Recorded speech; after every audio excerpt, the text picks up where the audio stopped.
Well, good morning, guys. If you've been reading the headlines lately, you'd be forgiven for thinking that the whole real estate market is all factored on one number, auction clearance rates.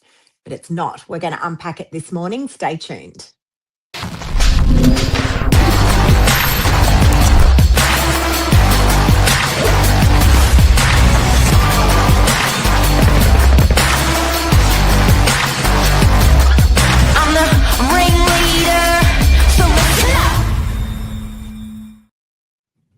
Good morning.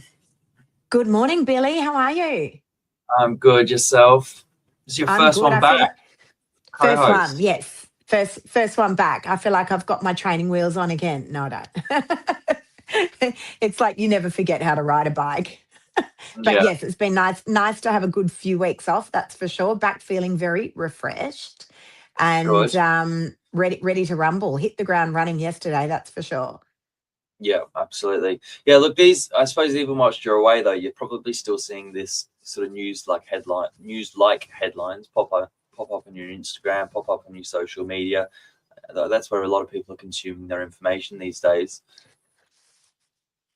Absolutely. Auction clearance rates, it's like blah, blah, blah. I don't know why. Listen, I've never known why people think the auction clearance rates are the holy grail in real estate. I never understood it. We don't do any we certainly auction properties, don't get me wrong. I've done some whopper auctions in my time in sales, but it's not the holy grail, as I've said. It's not the blueprint for what's going on the ground in real estate. It's just one piece of the picture. It's one very small piece of the picture. Yet the news loves to, I know, we're always saying if it bleeds, it reads. Isn't that the truth? So when you report these abysmal auction clearance rates, people are like, oh my goodness, it's like the market is just falling through the floor. We're not going to gloss it over. The market's changed. There's no doubt. But auction clearance rates, like it's not the only marker in real estate land. Yeah, I think to summarize it well, auction clearance rates tell you how auctions performed. They do a great job of that. They don't tell you how the property market's performed. So Correct. The truth is, we've got some numbers for you this morning. If you're into your data, this will be intriguing to you. But for New South Wales, like from the last week, they basically realestate.com closed their data sets out weekly. So they go from Saturday the 26th of July through to Saturday the 1st of August. And there were nearly 3 times the amount of private treaty sales recorded in New South Wales compared to auctions. So it's 500 auctions reported, 1,400 private treaty sales. For Victoria, it was similar. It was 527 auctions reported, 1,319 private treaty sales. So it does get skewed. Like when you look at the actual numbers, there's a lot more volume in the private treaty sector. And I've got a question. Who's reporting that? Because when you turn on, any of the news channels, or you're flicking through a paper, or it's popping up on your mobile phone, on your social media, all we hear about is these dropping auction clearance rates. No doubt. Because at the moment, vendors aren't coming to us saying, listen, Lisa, got a great idea. I'm definitely going to sell in this market, and I 120% want my property going to auction.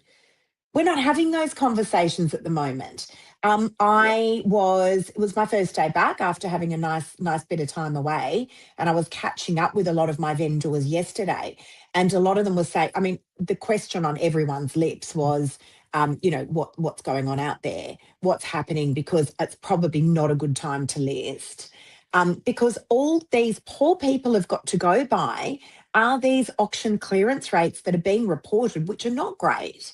In fact, I think over the last few weeks, Billy, we just had an okay, I think you were mentioning something about the data was looking better last week than it has in the previous few weeks. But who's reporting the private treaty sales? Who's reporting those? 100%. So this is from Cotality. Cotality is the biggest, it's like formerly RP Data, so it comes from Land and Titles Office. That's where they sort of pull their information from. But ironically, clearance rates lift to a 3-week high. Now, the reason I just pulled this website up because you've got a bit of a interesting little website here where you can actually see the clearance rate. So the first line here is last week for Sydney, 49.7%. Then you've got Sydney's week prior, and then you've got Sydney's last year, same time last year. And that's the same for Sydney, Melbourne, Brisbane, Adelaide, Canberra, and then the combined. So they're all sort of sitting around, look, 49, Melbourne 59, Brisbane 42. I guess they're all sort of sitting around the 40s and 50s. But I guess this doesn't take into account the properties that will then sell post-auction as well. Put a price on pre-auction. So there's a whole lot of different scenarios here, guys, that make up the pie chart of real estate land. One part is auction clearance rates. That is just one part of the pie. Then we've got the properties that sold prior to auction. Now, that sort of data is not readily reported. Then we've also got properties that sold post an auction. So maybe they were passed in, but then they sold very quickly afterwards. Lots and lots of agents do not report that data. The data is only as good as the numbers that are reported. Then we've got the most amount of properties that we are certainly seeing at the moment in our marketplace are the ones that are selling private treaty. Now, that's not the stuff that is being reported on the news. So be careful where you're getting your information from. And when you're reviewing the property market, there's a number of ways that we recommend you do that at the moment. A much better gauge at the moment is looking at how long a property has been sitting on the market. So the days on market at the moment, we've certainly seen those expand. Listen, we're not painting the prettiest picture we've ever seen in real estate at the moment, but it's certainly not as bad as what people are making out. Days on market is one. What are some of the other markers, Billy? That what's some other info that you could give to people?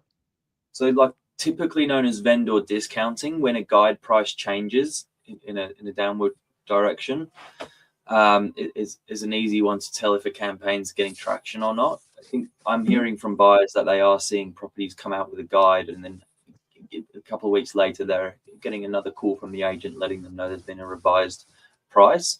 So that's obviously a way.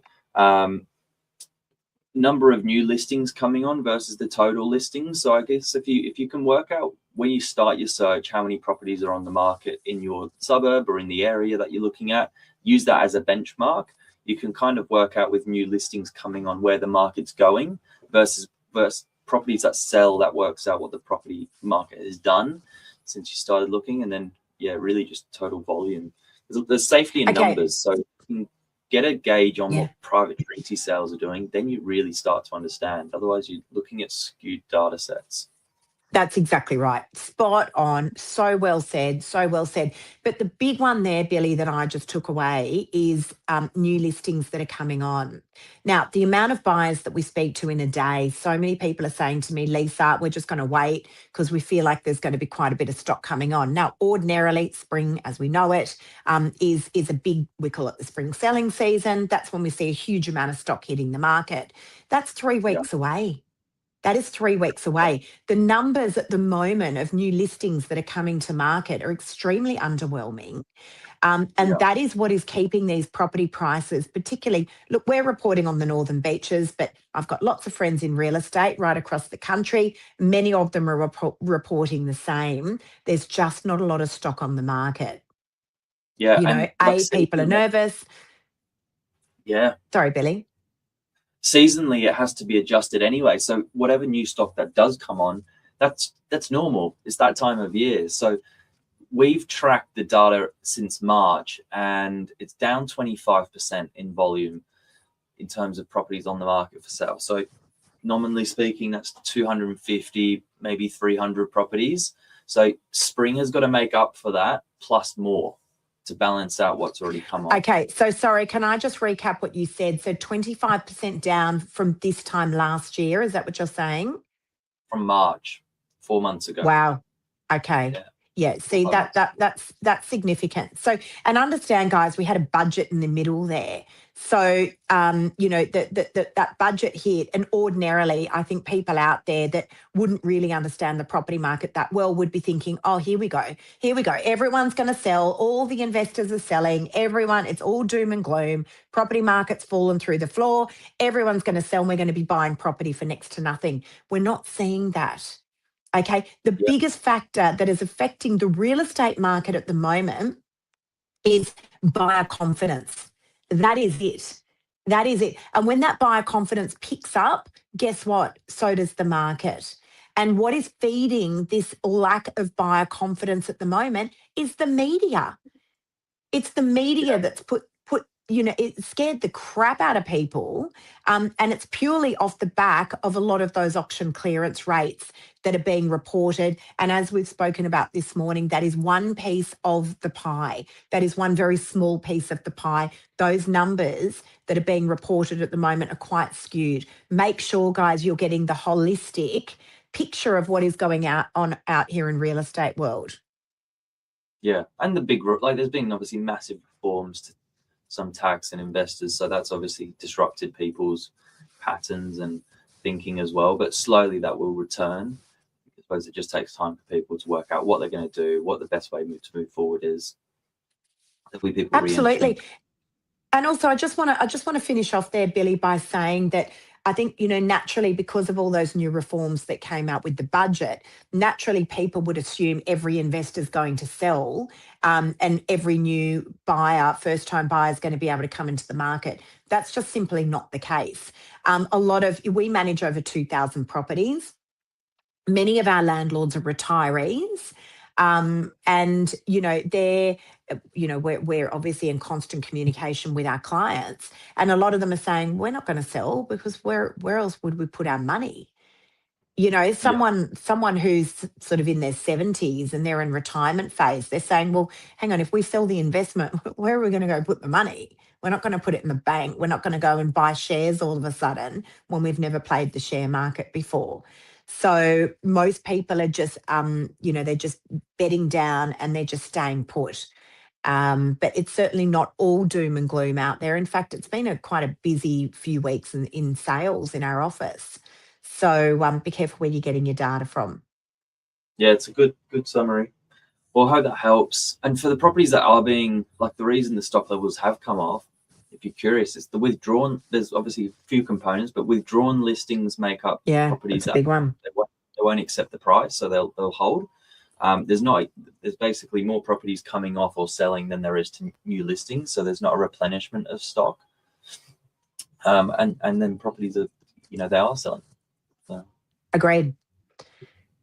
Big topic. Hey, and if you really want to know what's going on in real estate, call your local real estate agent. That's the best way, because we're going to tell you the truth. We're going to tell you the truth, but that is the best way. Call your local real estate agent. They're going to tell you exactly what's going on. Yeah. All right. Well, have a good day. Thanks, Liz. Thanks, guys. See ya. See ya.